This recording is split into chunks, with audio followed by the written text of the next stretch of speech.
guys, Gavin. Hope you're all okay. And what a massive uproar this European Super League has caused. Not just on social media, but to actually get the whole government cabinet involved in the year where we've had constant lockdowns, constant tension. Save the NHS, save the NHS. Now it's feeling like it's save football. If anyone knows me, I'm not a massive football fan. I support Aston Villa. I'll put it out there. Yep, in my personal humble opinion, it's the best club in the planet. However, many would argue with that, but that's a club which has been part of my life since I was a 10-year-old boy. And back when I was a teenager, I was football mad. Like, I was crazy for it. But then I've met a lot of people who are even more crazier than I was when I was a teenager. And I've met so many people who are hardcore football fans to the point where they will literally bleed the club name. They've got their club emblem tattooed to their body. Football is the most popular sport on the planet. We can't deny that. In facts and evidence, it's known as soccer in America. It is the most popular sport on the planet. Billions of fans globally. In the UK, it is the most popular sport. If we create even more divide in the UK today, I would not be surprised if this is the catalyst for civil uprising. There you go, I've said it. I've heard of fans threatening to do all sorts to the club. I'm not their particular club. If they go ahead with it, I'm not going to go into any of the ins and outs because I don't want to be associated with such violence if it does happen. But you got to remember what's happened the last year. We've had a lot of divide in our culture in the UK. We've had lockdowns. We get told it's only going to be 2 weeks. It's only going to be 2 weeks. A year later, we're finally coming out. But the government's saying, well, we won't lock down again. But they said that twice before, and we had a third lockdown. So there's a lot of indecisiveness in society. There's a lot of divide in society. We've got these two narratives constantly backwards and forth. We've got the vaxxers and the anti-vaxxers. We've got the divide in the likes of BLM. A few years ago, people didn't even know what sex they were. We had a whole host of different issues in society, in our culture. But if you go and attack the most popular sport on the planet and the most popular sport in the UK in a year of great divide, tension and lockdowns, it's a no surprise why the UK government right now are shitting themselves. Because I remember what was said about the Bristol riots. It was hard enough for the police to go over and resolve these issues. I remember when we had the Birmingham riots going on years ago, but at the same time we were having riots in London.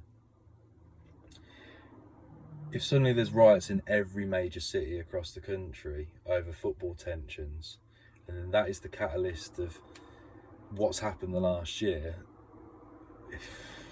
I'd hate to see what's going to happen. But the other frustration I've got as well for the sport is we look at the grassroots of it. We look at kids getting into sport, but then that will create divide at schools, at school level, at young levels. It's like, well, my club's in the Super League, or my club's still in the Premier League, and again, it will then create bullying. I can already see that it's going to create tensions within the fans within the clubs. It's going to create tensions within family households. Like, I know a lot of hardcore football fans, and like I said, they bleed their club. They have their tattoos about their club, and they've got their favourite football fans. And like, I've just trained someone who's a friend, and he's just devastated. And he said himself, I won't say what club he supports, but it's one of the six, and he said he would just wash his hands of the club if they go ahead with it. Now, okay, arguably the clubs could say, well, we'll go for we'll just get new fans. But what will happen is we will rip the life and soul out of so many people who have lived and breathed their favourite club their entire life. It's just, I don't think people realise how bad it will become in the UK if this Super League goes ahead. Like I say, we've had lockdown after lockdown. People are financially on the brink. Many people are really struggling in society, and for many of them, football is all they've got. In many cases, their club is at the root of, it's just such a big part of their life that if you rip that soul out of the party, rip that soul out of that individual, don't know what that individual's going to be thinking. And like I say, I'm not pro it, and I'm definitely not going to endorse this move. I'm actually against it, and I'm also honest. I'm more of a martial arts boxing fan, and I'm more into the likes of my explosive sports and likes of rugby. But I've always sat on the sideline and openly supported my football club, that is Aston Villa. But it kind of scares me with the potential anger that is just about to be caused. The rift has only just been started. If it goes ahead, it could be the catalyst to civil uprising. I'm not going to say any more, but you just watch the media. This video I've done on the 20th of April, and it's, I can read through the lines. I've predicted a lot of things over the years, and I hate being right, but in this instance, you go for the most popular sport in the UK, right at the end of all these restrictions and lockdowns. It's going to be a catalyst. That's all I'm going to say. So yeah, I think at club level, at the captain level, the government level, celebrity level, you need to think of your social responsibility at this level, because the consequence could be huge. And I'm in business, so if I was owning these clubs and I looked at the financial debt, and I was living in some rich mansion in some exotic country, and I've got an entourage of bodyguards and I've got billions behind me, yeah, you'll think that it's a good move. You'll get new fans. It's money.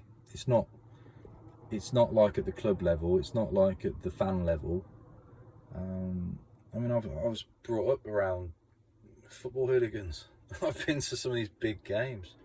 I've been to Millwall games. It's scary. I've seen riots. I've seen 100, 200 blokes beating the shit out of each other. I've seen it right in front of me, and obviously being a guy in his mid-30s, I've watched films like Football Factory and all these sort of like hooligan films, but that's nothing compared to what will happen if this goes ahead.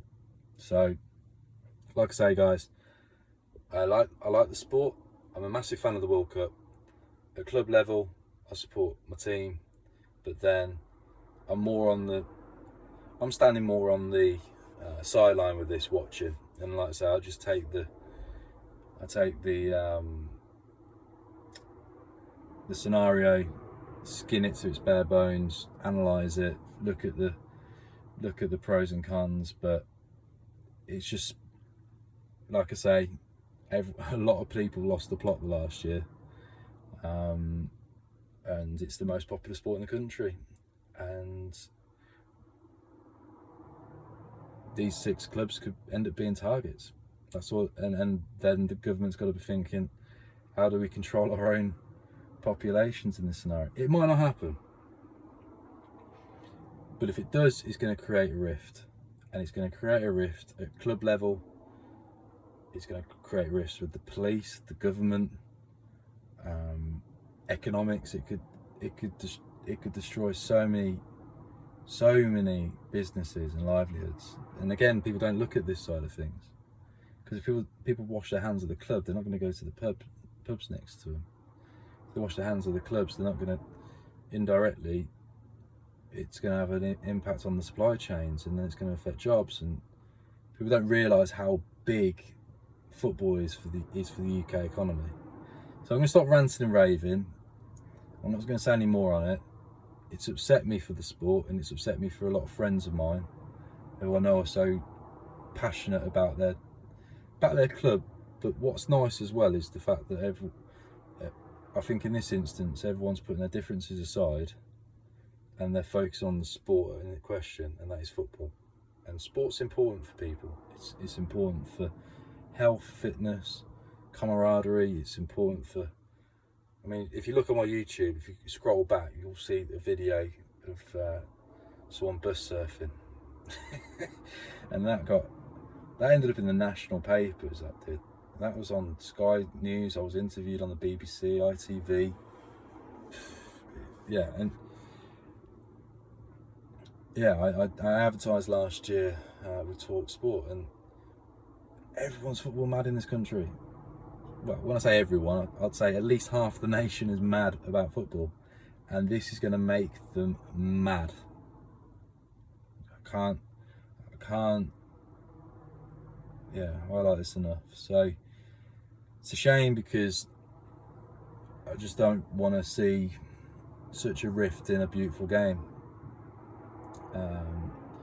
But like I say, you've got to look at every element of this. It's going to, if it does escalate, if it does go ahead, there's going to be rifts socially, economically, with police, government.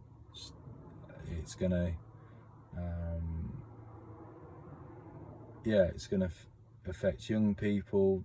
It's going to be so many issues with it. I could be completely wrong, and I hope I'm wrong, and I hope it doesn't go ahead. Part of me also thinks that could this be